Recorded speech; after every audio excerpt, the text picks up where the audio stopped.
السلام علیکم فرینڈز، آج ہم آپ کے لیے لے کر آئے ہیں ایک ایسا شعر جو کہ علامہ صاحب نے 1 صدی پہلے لکھا تھا اور آج کے دور حاضر میں بالکل وہ سچ ثابت ہو رہا ہے۔ علامہ صاحب فرماتے ہیں کہ جلال بادشاہی ہو کہ جمہوری تماشا ہو، جدا ہو دین سیاست سے تو رہ جاتی ہے چنگیزی۔ علامہ صاحب فرماتے ہیں کہ دنیا میں ریاست کا نظام کیسا ہی ہو، ہوا وہاں بادشاہت یا آمریت یا پھر جمہوریت ہو، ان کے نزدیک صورتحال یہ ہے کہ سیاست سے اگر دینی اقتدار کو نکال دیا جائے تو ظالمانہ آمریت کے سوا اور کچھ نہیں رہتا۔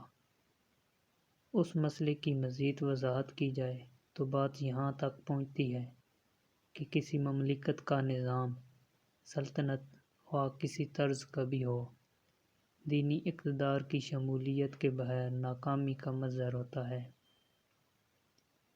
اور عوامی مسائل حل کرنے کی صلاحیت سے عاری ہوتا ہے۔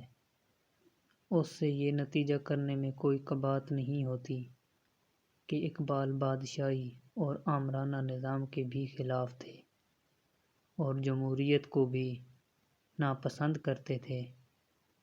ان کے مطابق تو کامیاب طرز حکومت وہی ہو سکتا ہے جو دینی اقتدار کا پابند ہو۔